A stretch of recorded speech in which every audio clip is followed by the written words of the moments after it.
Sexism. It's an ugly word, isn't it? According to the Oxford English Dictionary, it originally meant the state or condition of belonging to the male or female sex, categorization or reference on the basis of sex, or more recently, prejudice, stereotyping, or discrimination, typically against women, on the basis of sex. Today, there's an ever-growing conversation going on about the concepts of sexism, what it entails, if it still even exists, and how to push back against the long-term effects of its pressure on women.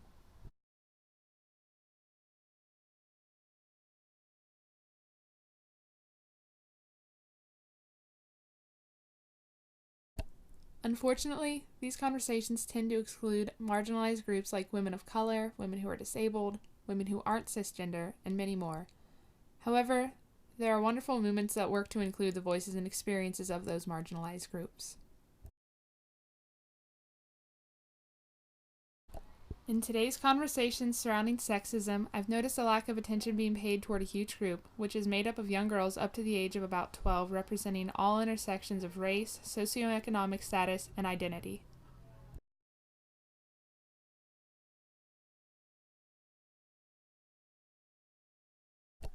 Of course, this isn't a groundbreaking observation. There are many community-based groups that are dedicated to teaching girls about empowerment and confidence in their abilities. Some, like the Girl Scouts, are even inclusive of transgender girls.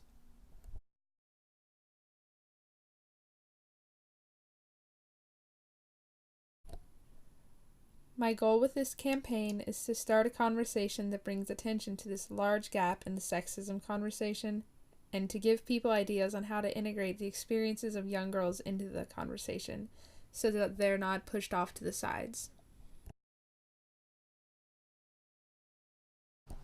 An integral part of my campaign's goal is to avoid the folly of excluding marginalized girls, and also to reach a large group of children and preteens whose experiences with sexism are unique to their races, religions, and their cultures.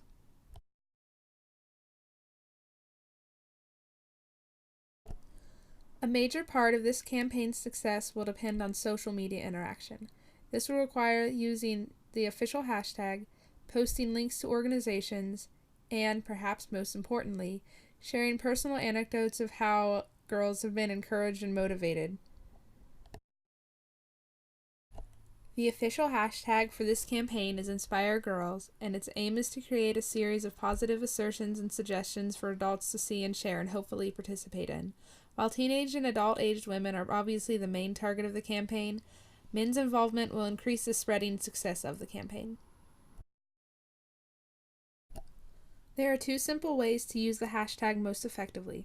The first way involves putting the hashtag at the beginning of a sentence that goes on to suggest how readers can inspire girls, whether it's a general statement, like what is pictured here, or an actionable statement, like inspire girls to learn about and stand up to sexism. The second way is to make a general suggestion, such as, stop saying girls can't do that, hashtag inspire girls, or even a specific one, like get involved with this girl empowering group by following this link, and then use the hashtag.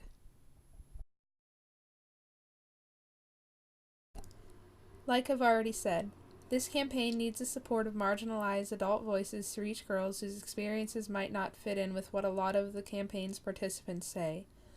And it will be the responsibility of some of the more prevalent participants to bring more attention to those other voices. To help with that pursuit, the spreadable media for this campaign will be a series of pictures that, one, use fitting taglines like, tell them that girls can do that, and include the hashtag, and use images that mix things that are supposed to be important to girls and things that they are told they aren't good at or shouldn't do. In this particular image, which is meant to be like the template for other images in the series, there is a mix of young adult novels, fashion magazines, books on race, and a science book and documentary. Other images would be made effective with a similar format of mixing stereotypical girl books and objects with books on STEM subjects, gender, stories of disability, and whatever else shows a mix of ideas that is as unique and complex as all girls are. The images would be best used on social media platforms like Twitter, Facebook, and perhaps even Instagram, all using the hashtag, of course. The images and the text of tweets and statuses are meant to be effective alone, but both combined may garner more attention, participation from others, and shares. A great way to repurpose the images would be to make them with statistics about women who are successful in pursuits that supposedly elude the minds and talents of women.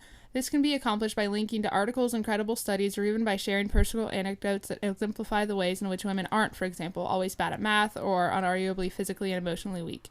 Relating it to girls. Finally, the most vital part of the campaign is to follow through on the shares, the retweets, and the inspiring personal experience anecdotes with child sexism and debunking its claims and restraints. This is a call to action.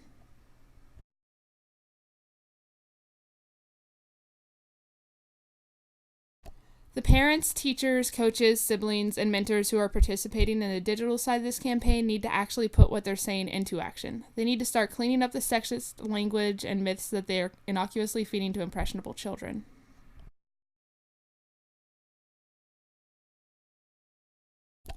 These participants need to follow through on inspiring girls and helping girls find ways to grow by telling them about these organizations mentioned earlier. Maybe even join in on working on demanding more accountable inclusivity. Remember how Girl Scouts accepts transgender girls? This is done on a case-by-case basis, and that's not good enough. In this campaign, participants need to fight for all girls. In the end, the goal for this campaign is increased self-awareness and restraint when participants might want to say something that seems harmless, and to remind those people of why it's important to inspire, motivate, and encourage girls, and of course, to show them how they can do that.